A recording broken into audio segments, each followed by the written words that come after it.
મારું નામ સીતાબેન પરબતભાઈ હુંબલ 300 નંબરમાં 2 નંબરમાં ચૂંટાયેલા પણ કામ કાંઈ થતું નથી. રોડ લાઈટ અત્યારે પાણી એટલું ભર્યું છે. અટાણે રોજ અમારા બાયણા ખખડાવે છે. એમ કીધું હતું માટી નાખી દઈશું પણ માટી અટાણે નાખી નહોતું, થોડી નાખી.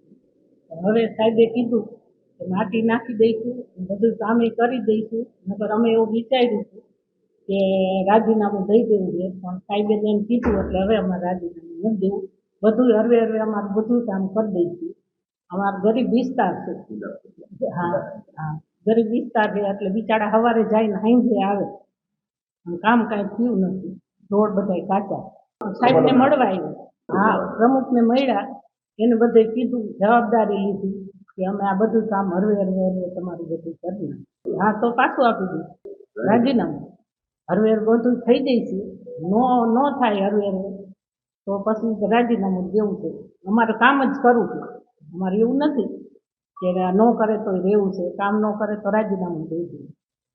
વોર્ડ નંબર 2 માંથી સીતાબેન પરબતભાઈ આવ્યા હતા. સ્વાભાવિક છે કે અત્યારે ચોમાસાની ઋતુ છે, મહાનગરપાલિકામાં સાધનો અને માણસોની ઘટ છે. દરેક વિસ્તારમાં અત્યારે કામ ખૂબ થઈ રહ્યા છે, પણ ક્યાંક ને ક્યાંક એના વિસ્તારમાં 2 દિવસ પહેલાં મોરમ નખાઈ ગઈ હતી, પણ એને પોળી કરવા માટે જઈ નહોતા શક્યા. આજે એને સૂચના અપાઈ ગઈ છે. એમને ઉગ્રતા હતી, સ્વાભાવિક છે, હર કોઈને હોય અત્યારે ચોમાસામાં હાલવાનો રસ્તો ન હોય.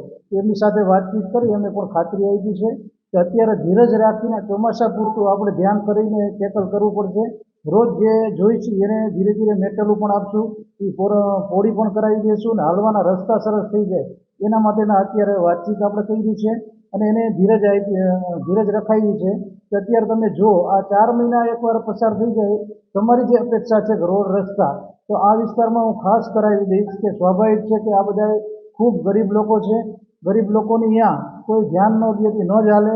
ભારતીય જનતા પાર્ટી અંત્યોદય માટે જેમ કામ કરે છે, તો એના ઉપર પૂરતો ભાર આપી અને આપણે એમને વિશ્વાસ આપ્યો છે કે તમારા વિસ્તારમાં ચોમાસું પૂરું થવા દે ત્યાં સુધી જે છે એ પ્રમાણે વ્યક્તિને સમજાવી અને અત્યારે કરો તો દિવાળી પછી આપણે બધા જ રોડ રસ્તા લાઇટ જે છે, લાઇટોનું અત્યારે પણ નવો ઓર્ડર હમણાં આપવાના છે. આ ખરેખર મહાનગરપાલિકાનો વિષય છે, પણ મહાનગરપાલિકા સાથે મેયર સાથે પણ મારે વાત થઈ છે. બાજુમાં મારા ડેપ્યુટી મેયર બેઠા છે, દંડક પણ બેઠા છે. તો આ રીતે વાત કરી છે ને એટલા માટે આવ્યા હતા, પણ રાજીનામું કંઈ દેવાની વાત નથી. પણ એમને મનમાં ઉગ્રતાથી કામ ન થાય, રાજીનામું એનો ઉકેલ નથી. કારણ પક્ષે એમને ટિકિટ દીધી છે, સારા માણસો છે, એ ક્યાંક ને ક્યાંક પ્લસ માઇનસ તો રહેવાનું છે કામમાં. તો કામ છે એ કામને ધીરજ રાખીને વિશ્વાસ અપાવીને કામ પૂરા થાય અને કામ કરવા માટે સમય જોઈએ. તો એ સમયની રાહ જોવાની છે અને સમય દ્વારા એમનું બધું જ કામ થશે, હું પણ વિશ્વાસ આપું છું એમને. અને મહાનગરપાલિકા પણ આજે કામ કરવા માટે મેં સૂચના આપી છે કડક રીતે, અને કામ થઈ રહેશે. આજે સવારે પણ મેં એના એચઓડીને ફોન કર્યો હતો કે એમનો ફોન નહોતા ઉપાડતા.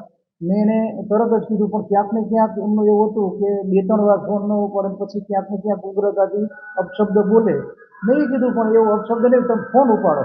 એટલે આજે કડક સૂચના આપી છે કે એક પણનો ફોન ન ઉપડે, તમે જવાબ જે દો એ. તમે એમ કહો 5 દી તો 5 દી પોહાશે, પણ ફોન ન ઉપડે એ નહીં જ પોહાય. હું ગમે ત્યારે એના ઉપર પગલાં લઈશ. એ અત્યારે મેં મેયરને પણ કીધું છે અને મેયરના નંબર પણ બધાને મેં કીધું છે કે બધાને આજે આપી દો કોર્પોરેટરના, કોઈ પણના ફોન ઉપડવા જ જોઈએ. કરીશ, ચોક્કસ કરીશ. ખબર છે સમસ્યાઓની, ક્યાંક ને ક્યાંક મારે વાતો 2-3 દિવસ ત્યાં થાય છે. હમણાં આ બધી વસ્તુ આવી એટલે મેં તરત જ એને બોલાવીને બધું જ હું જોતો જાઉં છું, કહેતો જાઉં છું. અને સંકલન કરવાનું ક્યાંક ને ક્યાંક સંકલનનો અભાવ દેખાય છે, પણ એ સંકલન પણ સરસ રીતે થઈ જશે. અઠવાડિયામાં એનું પરિણામ પણ આવી જશે. લાઇટ છે તો લાઇટોની અત્યારે કમી છે, લાઇટોનો નવો ઓર્ડર કંઈક દેવાના છે, એ મારે વાત થઈ છે.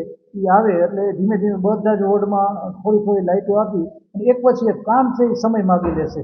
અત્યારે તાત્કાલિક બધા વોર્ડ એમ કે મારે 2500 લાઇટ જોઈતી, તો 2500 ઘોડા આપણા પાસે 3 છે, 3માંથી 2 ચાલુ હતા, 1 નહોતો, એ પણ ચાલુ કરવાનું. જેટલો સાધન છે એ બધા ચાલુ થવા જોઈએ. બધે જ અત્યારે લાઇટ, પાણી, રસ્તા અને ભૂગર્ભ, આ 4 ઉપર વજન દઈ અને 4ને કમ્પ્લીટ કરવાની વાત છે બધી. એ હું આજે જાણી લઉં છું કોણ પાણી કાઢે છે, શું છે ને કેવી રીતના પાણી છે. એનો પણ વ્યવસ્થિત આપણે જે કાંઈ હશે ને એનો નિકાલ કરાવી દઈશું.